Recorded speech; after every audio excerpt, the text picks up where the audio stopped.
저는 지난 한글날 10월 9일 공휴일에 가족들과 잠깐 시간을 내어서 강원도 속초를 다녀왔습니다. 짧은 여행 기간 중 아름다운 바다와 아름다운 설악산을 감상하면서 또 이번 주일 설교 본문으로 어디를 택할까 하다가 오늘 본문인 신구약의 말씀을 읽게 되었습니다.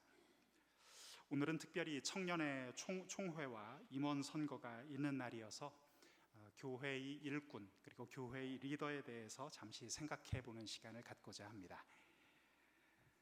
성경에서는 리더를 어떻게 표현하고 있을까요? 크게 두 종류로 나누어 생각해 볼 수가 있습니다. 하나는 행정형 리더이고 또 다른 하나는 목양형 리더입니다.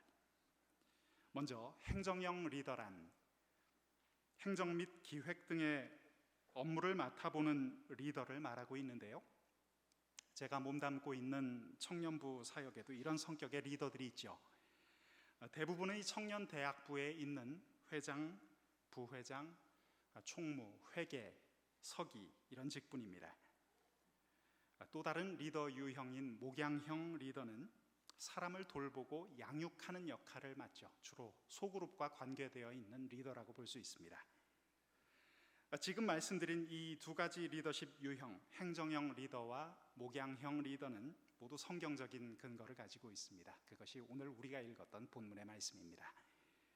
자, 먼저 성경에서 말하는 행정형 리더에 대해서 잠시 살펴보겠습니다. 자, 오늘 사도행전 6장 초반부 말씀을 읽어보면 우리들은 초대교회의 고민을 엿볼 수가 있는데요, 오늘 말씀을 보니 초대교회 안에서 언쟁이 일어났다는 것입니다. 교회 안에 있던 두 분파의 갈등에서 비롯된 것이었죠.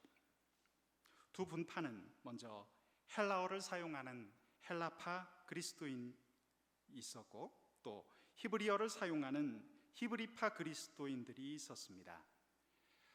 당시 초대교회에서는 모아진 헌금으로 아주 생활이 어렵고 힘든 과부들을 이렇게 도와주는 구제 사업을 펼치고 있었는데요, 그런데 오늘 본문을 보면 무슨 이유에서였는지 헬라파 그리스도인들이 구제에서 제외된 것을 볼 수가 있습니다.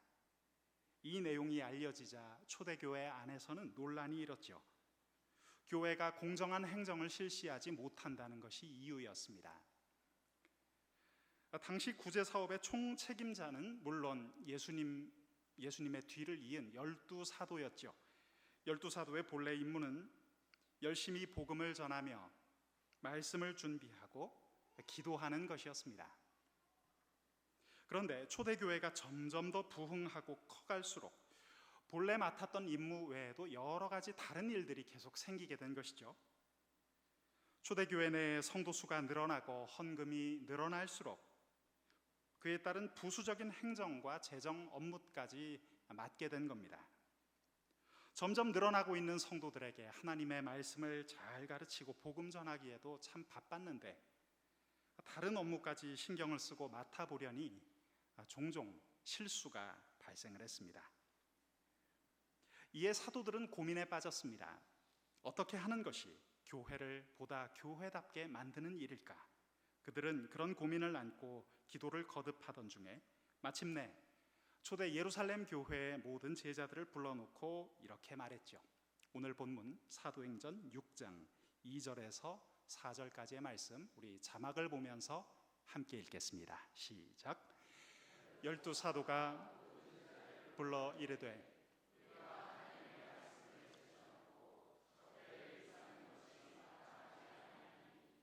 형제들아, 너희 가운데서 성령과 지혜가 충만하여 칭찬받는 사람 7을 택하라. 우리가 이 일을 그들에게 맡기고 우리는 오로지 기도하는 일과 말씀 사역에 힘쓰리라 하니. 아멘. 사도들은 커다란 결단을 감행했습니다. 사도의 본래 직분에 충실하기 위해서 사역 가운데 있던 행정적인 부분 상당 부분을 분리하기로 결정을 한 것이죠. 어차피 사도들의 힘으로는 말씀을 충실히 전하면서 동시에 늘어나고 있는 초대교회의 이 방대한 조직까지 관리하기는 무리였습니다.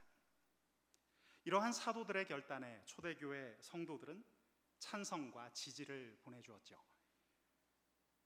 그렇다고 해서 최종적인 책임이 12사도에게서 사라진 건 아니었습니다. 구제 사업에 대한 최종 책임은 물론 여전히 사도들에게 있었죠. 다만 본인이 책임을 지면서 자신의 일을 감당할 수 있는 사람들에게 적절히 분배해 준 것입니다.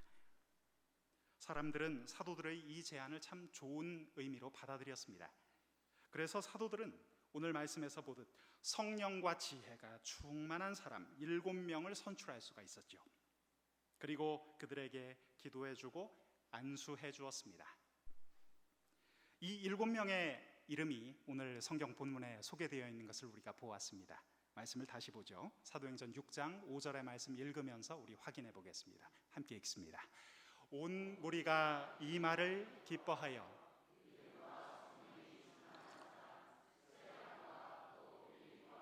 프로고로와 니가노르와 디몬과 바메나와 유대교에 입교했던 안디옥 사람 니골라를 택하여.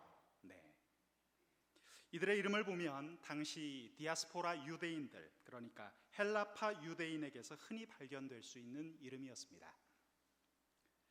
여기서 마지막 대목에 읽었던 니골라 집사라는 사람이 눈에 띕니다. 이 사람은 사실 이방 사람인데요, 한때는 유대교에 입교했던 안디옥 출신의 그리스도인이었습니다. 이 사실을 짚어보면 초대교회는 결코 유대파 그리스도인 중심으로만 치우치지 않으려고 노력했다는 것을 볼 수가 있죠. 이 이름대로라면 초대교회는 헬라파 그리스도인들을 중심으로 구제사역을 담당하도록 특별히 배려를 해준 것입니다. 특히 니골라 집사는 이방 종교에서 개종한 이방인 출신의 그리스도인이었죠. 참 놀랍게도 멸시받던 이방인이었던 그가 초대교회 7집사 가운데 추대된 것입니다. 이 사실은 초대교회가 결코 출신과 배경에 차별을 두지 않으려 했다는 사실을 우리에게 잘 보여주고 있습니다. 외적인 요소들은 집사의 선발 기준에 고려되지 않았던 것이죠. 초대교회에서 구제를 위한 집사를 선출하는 데 적용했던 선발 기준은 오늘 말씀에서 보듯이 오늘날 정치권에서 보는 그런 비례대표제도 아니었습니다. 오늘 기준이 성경에 표현되어 있죠. 무엇이라고 되어 있습니까? 2단어입니다. 성령과 지혜입니다. 성령과 지혜, 이 2가지는 교회의 리더가 균형 있게 갖추어야 할 필수 요건입니다. 오늘날 우리 교회의 사역에도 그대로 적용할 수가 있는 내용이겠죠. 사랑하는 성도 여러분, 그렇습니다. 교회의 리더가 지혜 없이 뜨겁기만 해서도 안 될 것입니다. 그렇다고 냉랭한 가슴에 지혜만 있어도 안 되겠죠. 뜨겁기만 해서는 자칫 사역을 감정적으로 막 서두르다가 실수를 연발할 수 있습니다. 반면 성령으로 인도함 받지 않는 지혜는 음흉한 모사로 변질될 수도 있습니다. 그렇기에 성령과 지혜, 이 2가지는 항상 함께 가야 하죠. 초대교회에서는 바로 그 기준으로 집사를 선발했다는 것입니다. 그런데 집사를 선출하고 보니 선출된 사람들이 상당수 헬라파 그리스도인이었어요. 사실 이쯤 되면 히브리파 그리스도인들이 문제 제기를 할 만도 했습니다. 하지만 놀랍게도 초대교회는 이러한 선발 결과에 반대하지 않고 그것을 그대로 수용했다는 것을 볼 수 있죠. 그렇게 하여 성령과 지혜가 충만한 7집사는 이 직분을 잘 감당하여 교회의 안정을 가져다 주었고, 사도들은 말씀과 기도에 더 집중할 수가 있었습니다. 성령과 지혜가 충만한 7명의 일꾼 선출은 예루살렘 초대교회가 도약할 수 있는 계기를 마련해 주었죠. 성경은 그 결과를 다음과 같이 보고합니다. 말씀을 보겠습니다. 사도행전 6장 7절 말씀 함께 읽겠습니다. 시작. 하나님의 말씀이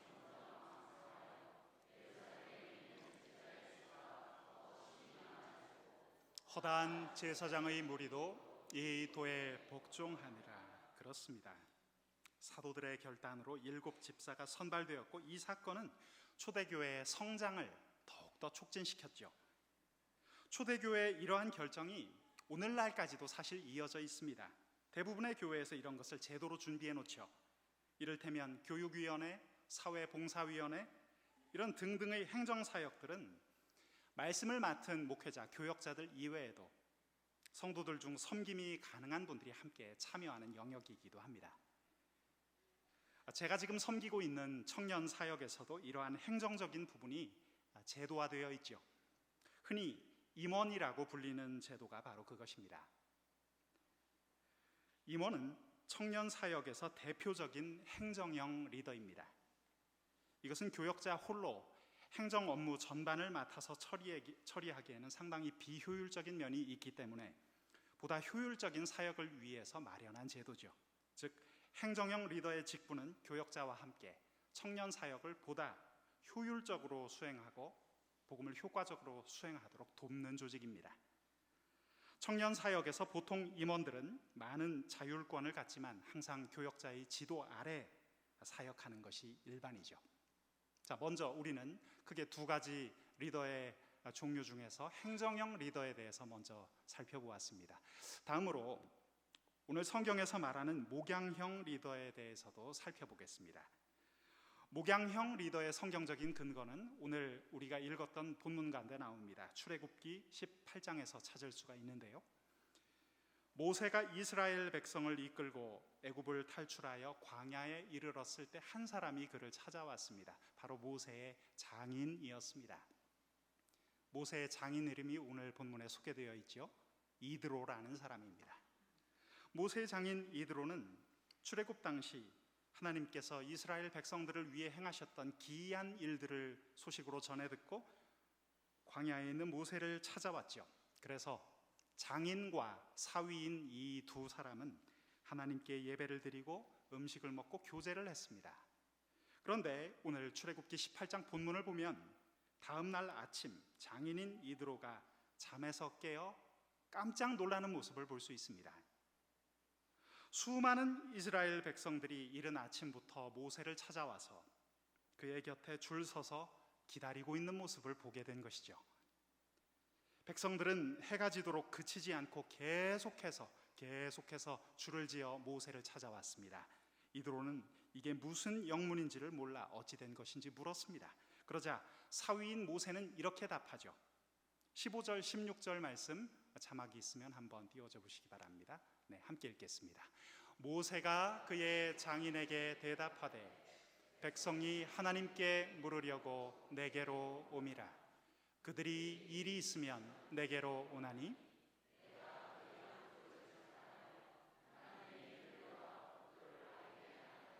이스라엘 백성들은 광야에서 함께 어울려 지내다가 계속해서 일어나는 갈등과 재판 문제를 가지고 모세를 찾아온 것이죠. 백성들은 이 갈등과 다툼 가운데 하나님의 뜻이 어디 있을까를 굉장히 궁금히 여겼습니다. 모세는 찾아온 백성들의 사정을 일일이 다 들어주고 그에 대한 하나님을 세심하고 구체적으로 알려주었던 것이죠. 그러다 보니 세심한 돌봄은 참 좋은 것이지만 너무나 많은 시간이 소요가 되었습니다.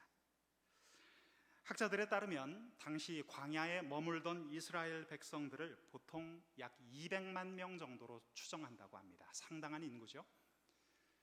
지금 안양시 인구가 어느 정도 되죠? 제가 정확하게는 잘 모르겠는데 성경에서 나오는 이 무리 이스라엘 백성들 약 200만 명이라면 지금 우리나라에 있는 상당히 큰 도시의 규모의 인구라고 볼 수 있겠죠. 이 많은 사람들이 함께 어울려 살았다고 생각해 보십시오. 얼마나 많은 문제와 갈등들이 있었겠습니까? 백성들은 이 모든 문제와 갈등을 모세 한 사람에게만 가져온 거예요. 모세는 이 문제들만 가지고 씨름해도 하루가 모자랄 지경이었습니다. 더구나 모세는 이스라엘 전체 지도자로서 하나님 앞에서 해야 할 더 크고 중요한 일들이 많이 있었는데도 말이죠. 오늘 본문을 보면 장인인 이드로는 이러한 사위의 곤경을 예리하게 파악하고 이렇게 말해주고 있습니다. 오늘 본문 17절, 18절의 말씀 우리 자막을 보면서 함께 읽겠습니다. 시작.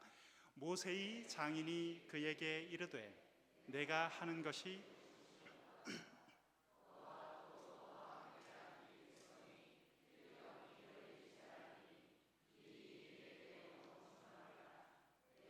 혼자 할 수 없으리라.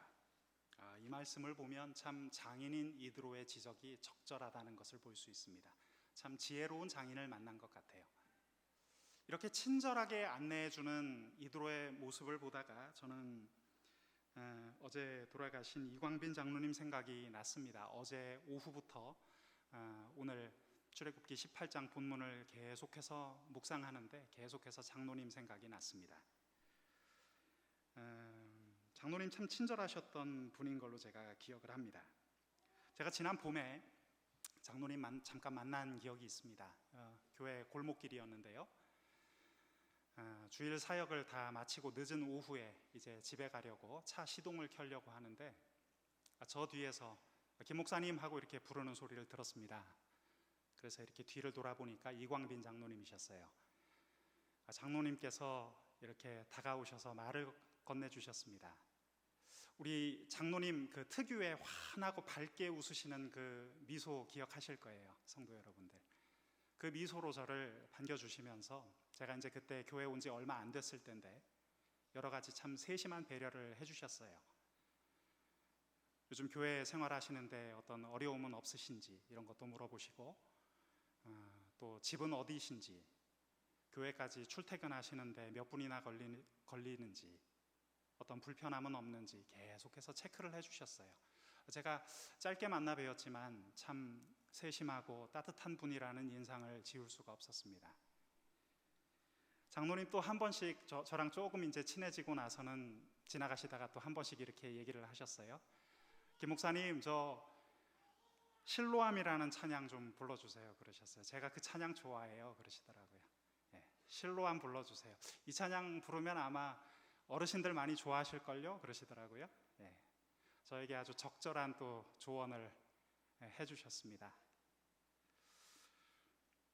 오늘 모세의 장인 이드로의 친절한 조언과 설명을 읽다가 이광빈 장로님 생각도 잠깐 났고 또 제 장인어른 생각도 잠깐 났어요. 작년 12월에 저의 장인어른과 제가 잠깐 대화를 나눴었는데 장인어른께서 저를 이렇게 부르시더라고요.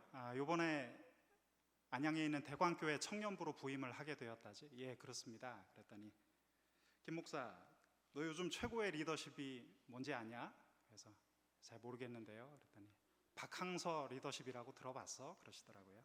그래서 박항서라면은 그 베트남 국가대표 그 축구 감독 그분 말씀인가요? 그랬더니 그래. 그 박항서 리더십이 그게 요즘 최고의 리더십이야. 그러시더니 너 그 특징이 뭔지 알아? 모르겠는데요. 그랬더니 박항서 감독은 칭찬하고 격려해주면서 젊은이들의 그 잠재력을 이끌어내주는 탁월한 재능이 있는 사람이야. 그걸 배워야 돼. 그러시더라고요. 그래서 이번에 대광교회 청년부 부임을 하면 청년들 대하면서 청년들 격려를 많이 해주고 그 잠재력을 잘 관찰해봐 그러셨어요.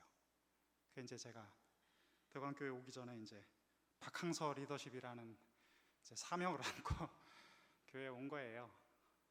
그래서 이제 장인어른 말대로 이제 한번 해보려고 했는데 뭐 아직 잘 모르니까 누가 누군지 그때는 그냥 뭘 이야기해 줘야 될지 잘 몰랐는데 장인어른께서 보이는 대로 사소한 거 이렇게 좀 섬세하게 보면서 아주 별거 아니더라도 칭찬을 해줘 그러셔서 그냥 막 되나가나 처음에는 했어요. 처음에는 거의 뭐 아무 말 대잔치 수준인데 막 뭐 그냥 흰옷 입고 오면 흰옷 입고 왔다고 칭찬하고 뭐 말도 안 되는 얘기였어요 그때. 검은 옷 입고 오면 뭐 날렵한 검은 제비 같다 뭐 이런 소리 하고 막 그랬습니다 그때.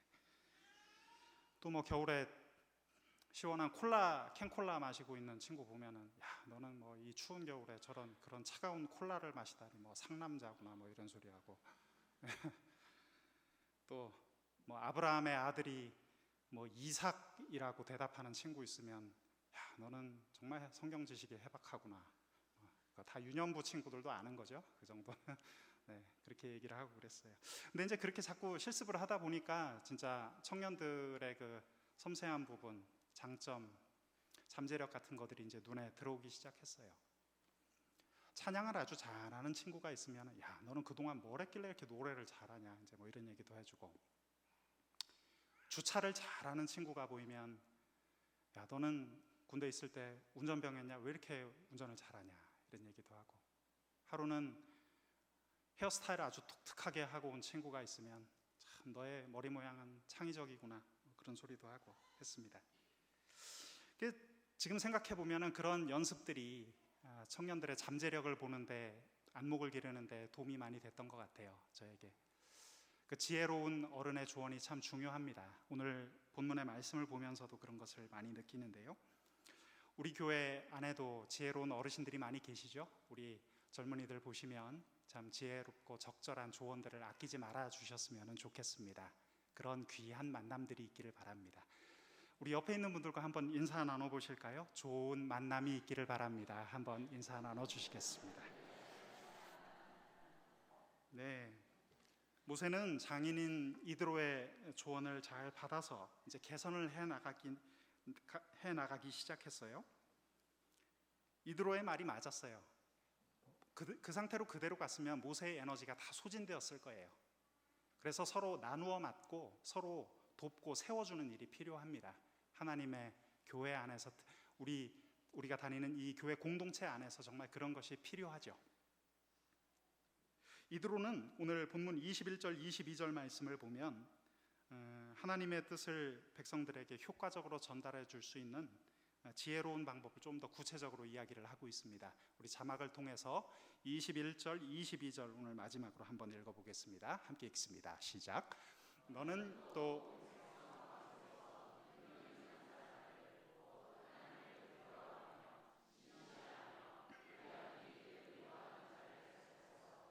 백성 위에 세워 천부장과 백부장과 50부장과 10부장을 삼아 그들이 때를 따라 백성을 재판하게 하라.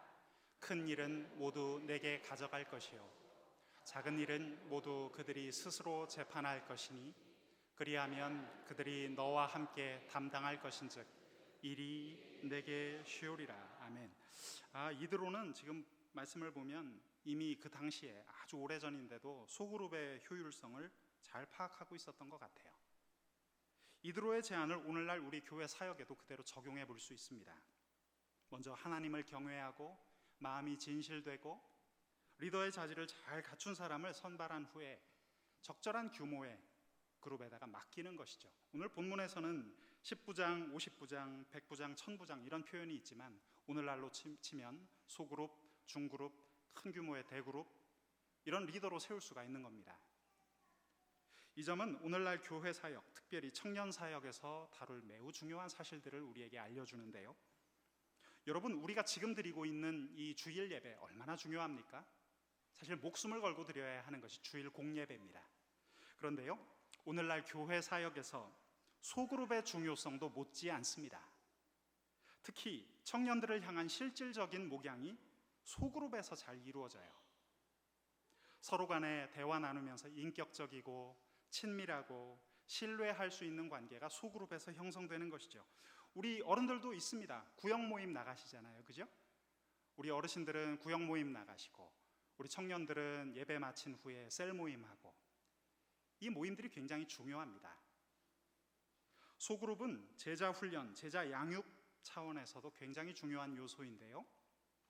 일찍이 제자 훈련 사역을 한국교회에 정착시키는데 가장 큰 공헌을 하신 우리 오카남 목사님께서도 그런 말씀하셨어요.